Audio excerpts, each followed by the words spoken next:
다니엘서 계속해서 묵상하고 있고요. 이제 오늘 6장까지 말씀을 드리고 이제 12장으로 다니엘이 마무리가 되는데 이제 7장부터는 이제 다니엘의 환상에 대한 말씀이 나와서 다음 주에 한번 정리하면서 다니엘은 이제 마무리가 됩니다.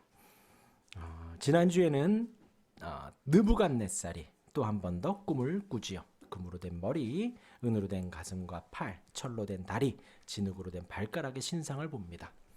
그러한 신상들이 나오고 다듬지 않은 돌이 등장해서 이들을 파괴합니다. 이 꿈에 대해서 다니엘이 해석을 해주죠. 꿈에서 본 신상의 각 부분은 역사에서 바벨론을 시작으로 해서 이 세상의 권력과 세상 나라를 말합니다. 하나님의 뜻을 거역한다라는 것이 그들의 공통점이었죠. 뭐 누가 머리고 누가 다리고 뭐 흙이고 금이고가 중요한 게 아니라 그 모든 형상들의 이방 나라들이 하나같이 하나님을 대적했다라는 것입니다. 하나님을 거역했다라는 것이지요. 하나님은 하나님의 때에 모든 세상 나라 하나님을 거역하는 나라를 멸하십니다. 그 메시지가 중요한 것이지요. 하나님이 다스리시고 통치하신다는 거예요. 아무리 금처럼 화려하고 아무리 다리가 튼튼해 보이고 은이고 무시무시한 형상이어도 하나님이 다스리시고 통치하시고 하나님을 대적하는 이들을 하나님은 심판하시고 멸하신다는 것입니다. 이어서 느부갓네살이 큰 금신상을 만들지요. 돌이키지 못하고 하나님을 믿지 못하고 하나님을 섬기지 않고 큰 금신상을 만듭니다. 백성들에게 그 신상에 절하라 합니다. 이에 대해서 다니엘의 세 친구들 사드락, 메삭, 아벳느고가 절하지 않지요. 그리고 그 참소를 들은 느부갓네살이 법대로 풀무불을 준비하고 더 뜨겁게 뗍니다. 왕이 그들에게 지금이라도 절하라 합니다. 그러면 구원받을 수 있다고. 하지만 그들은 하나님이 건져주실 것이라고 말합니다. 당당하게요. 죽음의 문턱 앞에서 자기가 들어갈 뜨거운 풀무불 그 앞에서 당당하게 하나님이 구해주실 거라고. 중요한 것은 구해주지 않더라도 하나님이 우리의 목숨을 가져가시더라도 하나님이 건져주시지 않더라도 절하지 않겠다고. 금신상을 우상을 섬기지 않겠다고. 하나님에 대한 신앙을 버리지 않겠노라고 고백합니다. 그리고 이에 그들이 풀무불에 던져지지만 그들을 던진 종들은 불에 탔지만 그들은 구원을 받습니다. 우리에게 이런 신앙의 모습이 필요하지요. 그리고 중요한 것은 이들을 이렇게 지켜주신 그 하나님의 은혜가 우리에게 또한 필요합니다. 우리를 위해 십자가를 지신 주님 앞에 우리도 이렇게 사드락과 메삭과 아벳느고처럼 목숨을 충분히 드릴 수 있습니다. 그 일 후에 느부갓네살이 또 꿈을 꿉니다. 평안한 왕국이고 그를 다스리는 엄청난 권력을 가진 왕이지만 그 꿈 앞에 마음이 불안하고 두렵습니다.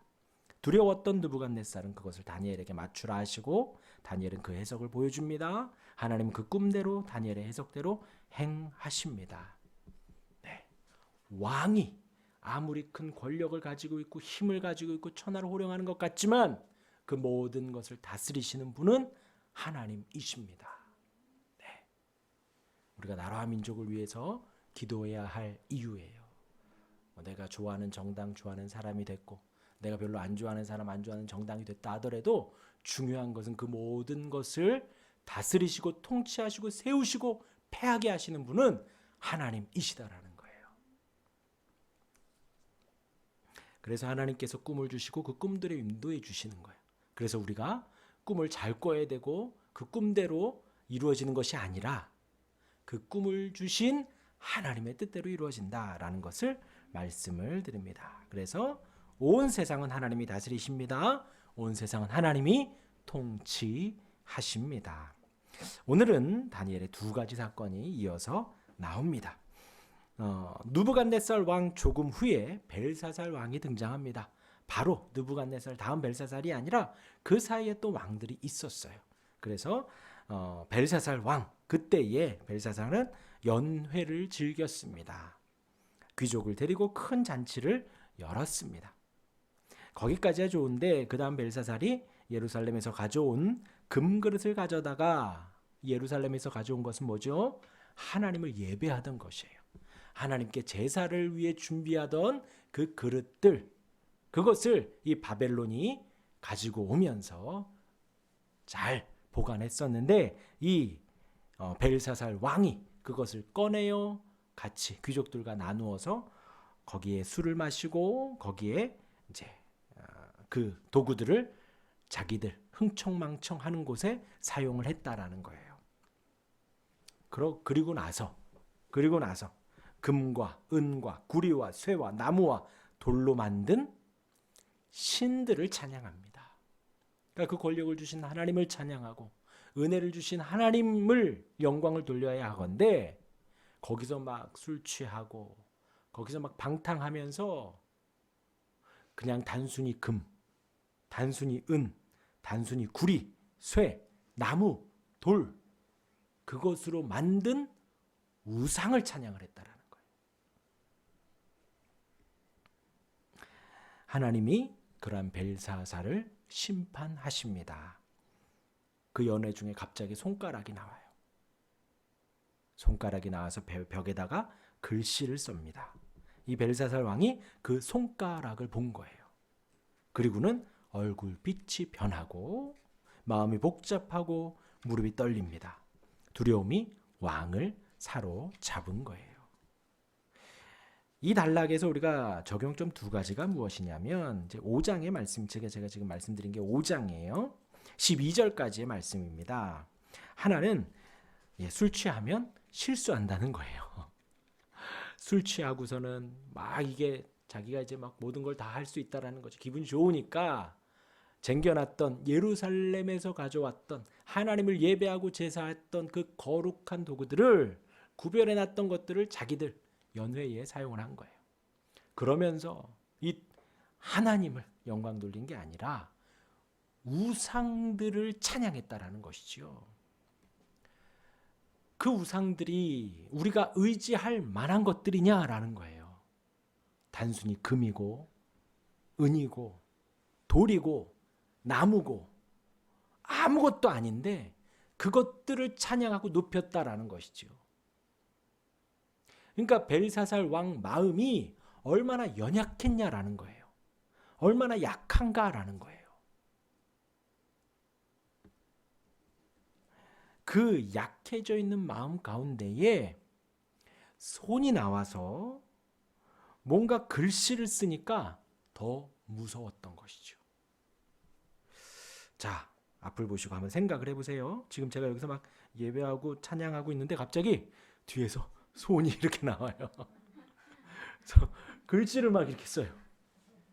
손이 나와서 글씨를 써요.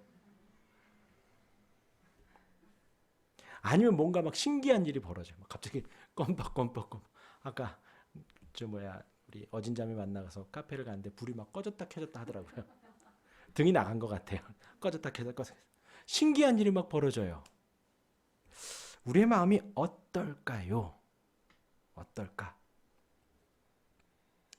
벨사살 왕이 지금 연회를, 그러니까 1000명이 자기의 명에 의해서 귀족들이 모여가지고 자기의 말에 의해서 막 즐겁게 흥청망청하고 있어요. 그 잔치를 주최한 사람이 얼마나 기분이 좋겠어요.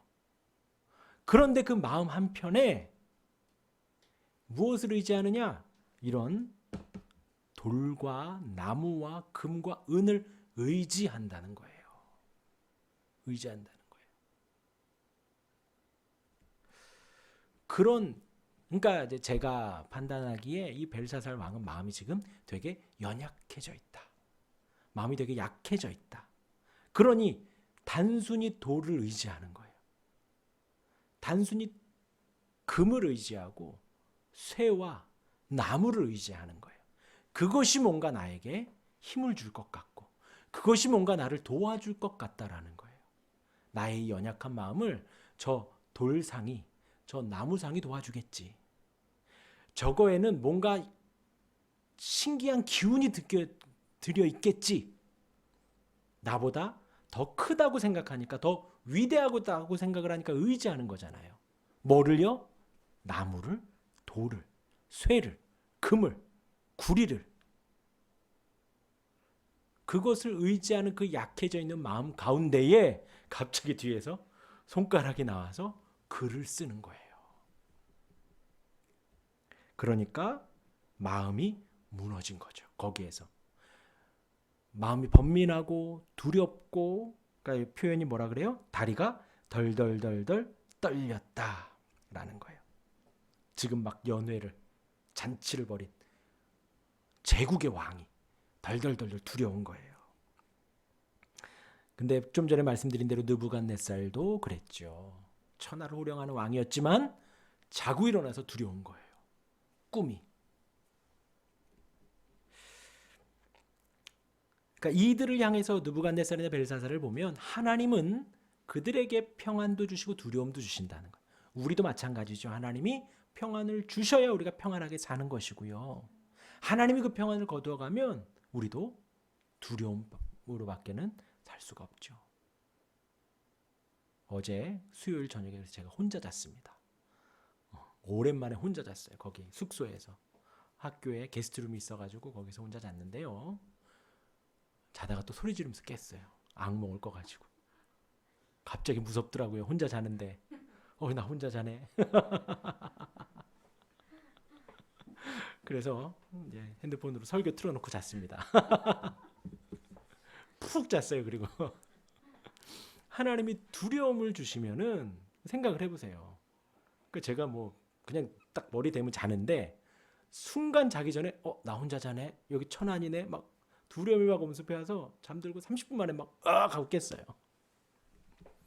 두려움을 주시면 우리가 감당할 수가 없어요. 그러니까 지금 이 벨사살, 또 지난주에 말씀드린 느부갓네살의 두려움이 그러하다라는 거죠.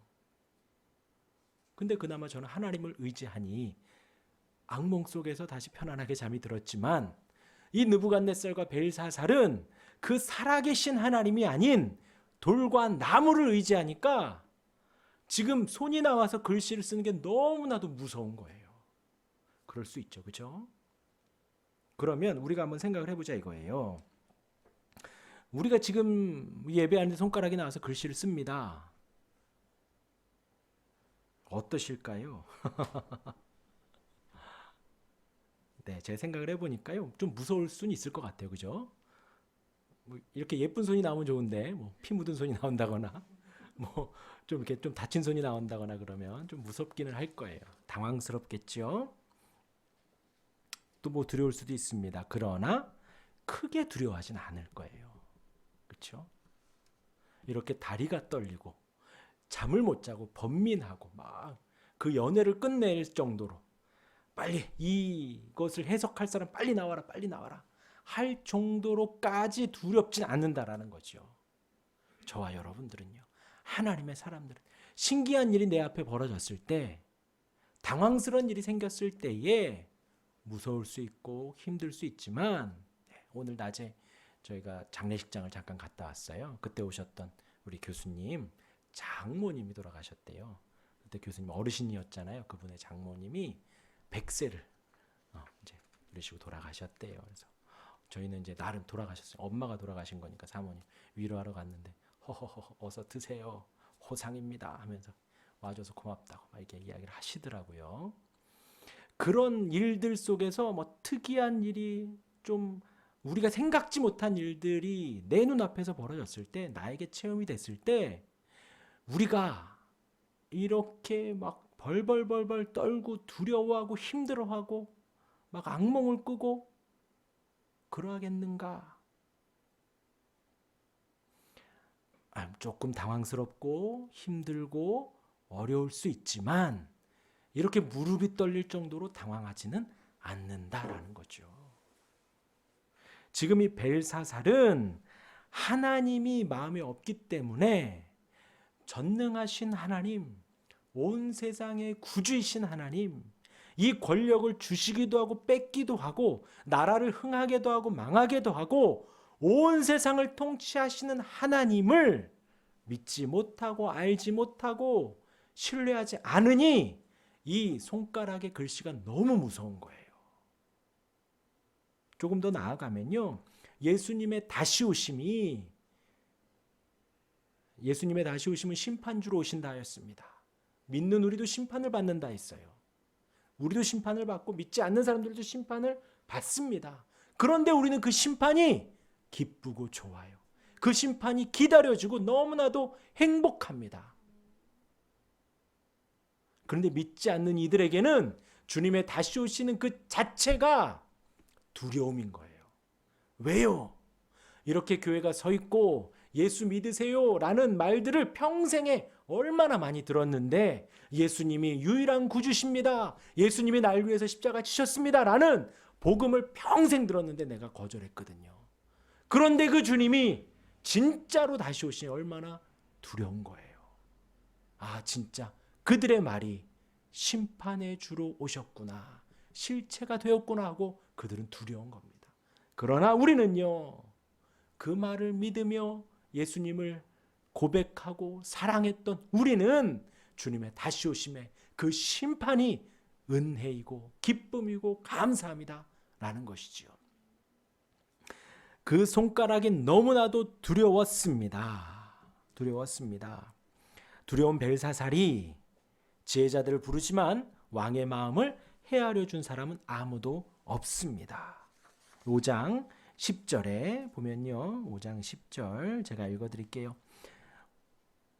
왕과 그 귀족들의 말로 말미암아 잔치하는 궁에 들어왔더니 이에 말하여 이르되 왕이여 만수무강하옵소서. 왕의 생각을 번민하게 하지 말며 얼굴빛을 변할 것도 아니니이다. 그러니까 이들이 지금 봤는지 어쨌는지 몰라요.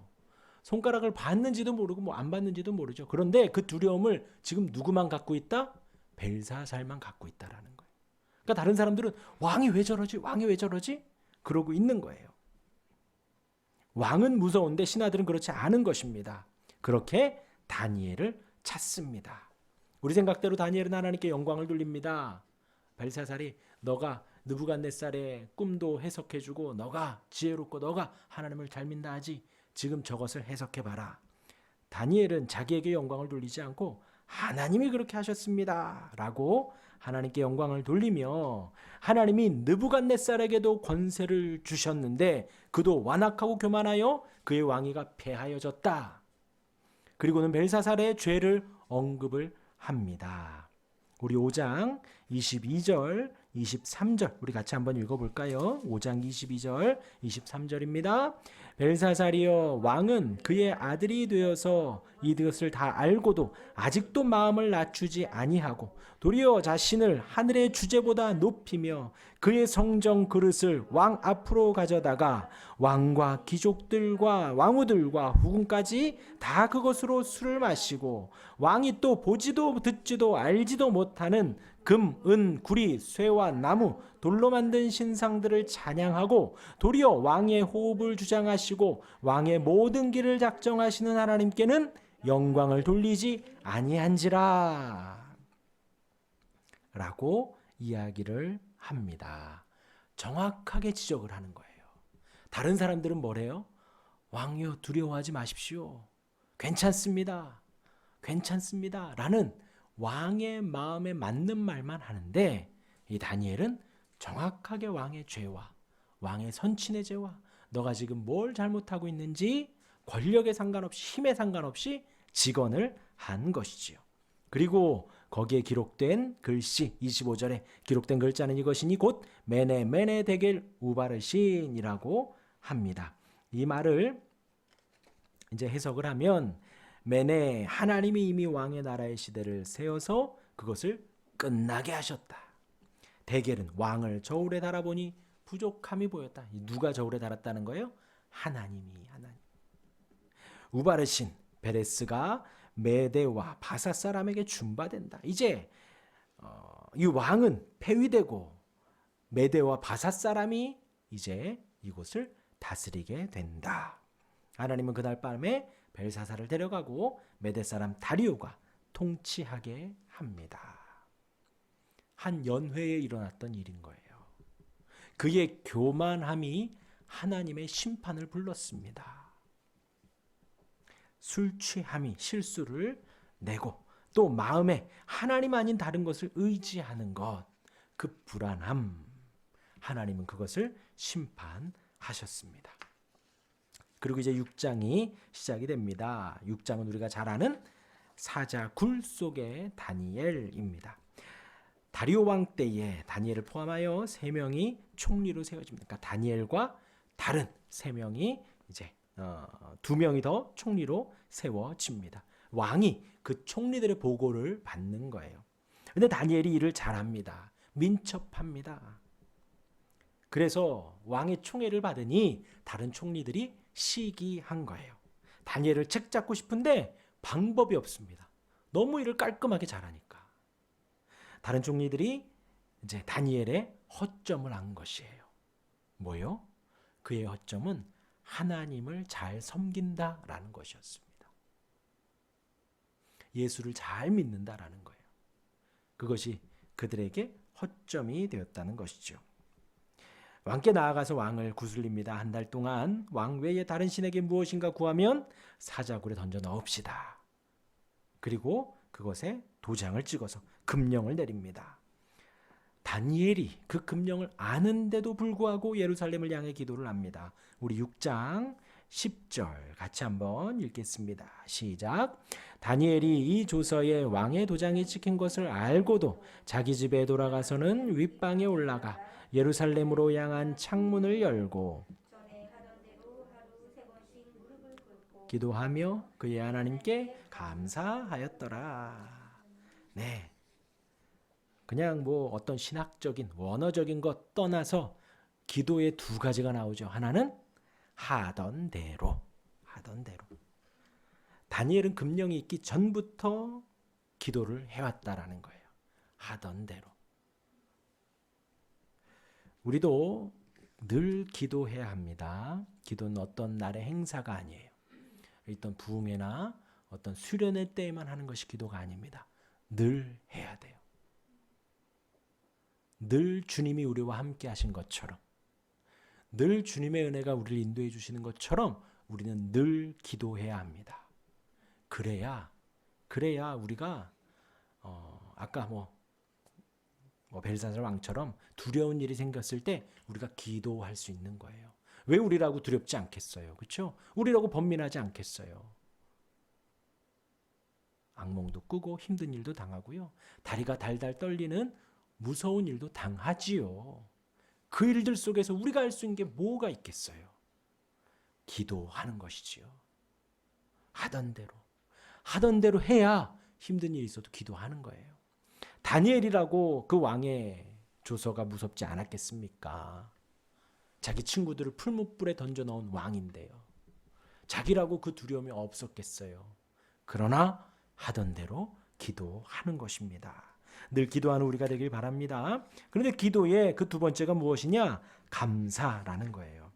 기도하는 다니엘은 여전히 통치하는 벨사살이 아닌 통치하는 하나님 앞에 감사의 기도를 드립니다.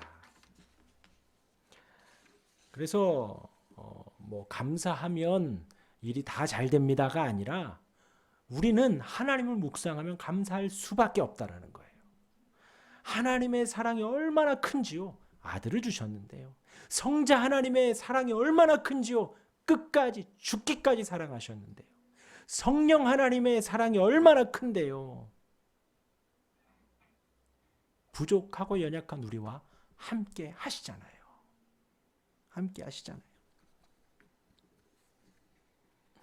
하나님께 감사로 기도를 드린 거예요.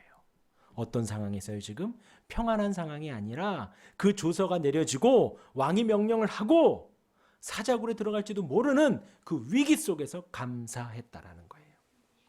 감사합니다. 그리고 그 모습이 이 총리들에게 보여지고 그들이 다니엘을 왕께 고발합니다. 왕은 조서대로 다니엘을 사자굴에 넣습니다. 그러나 왕의 마음이 아니었죠. 자기가 실수로 도장 찍은 그 조서 때문이었습니다. 그래서 왕은 다니엘을 너무 사랑한지라 그날 밤에 금식하고 잠도 자지 않으며 걱정을 해줍니다. 날이 밝는 대로 사자굴에 가니 다니엘은 멀쩡히 살아서 나옵니다. 이에 다니엘을 참수하던 이들을 그 사자굴에 넣습니다. 그들은 바로 죽임을 당합니다.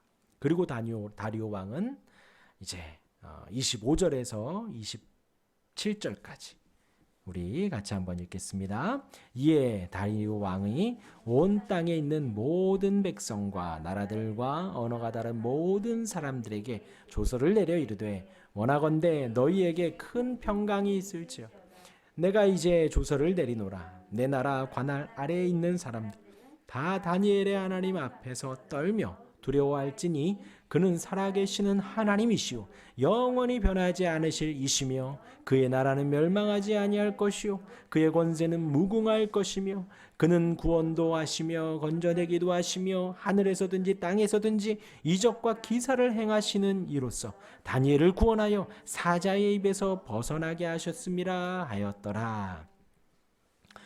이렇게 지금 하나님께 영광 돌리는 것은 하나님이 사자굴에서 구원해 주셨기 때문이기도 하지만 그 시작이 뭐예요? 다니엘이 하던 대로 기도한 거예요. 그리고 감사하였다라는 것이지요. 제가 아까 기도했습니다. 다니엘의 신앙을 우리가 갖기를.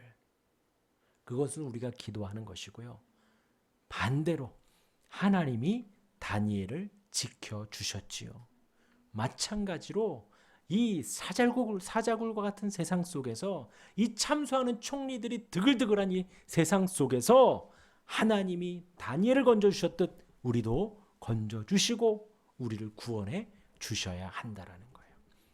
그러할 때 지금 이 다리오 왕이 하나님께 영광을 돌리는 거예요. 믿지 않는 불신자가 지금 다니엘을 축복하고 다니엘을 건져주신 하나님께 영광을 돌리잖아요. 이러한 우리의 인생이 되기를 바랍니다.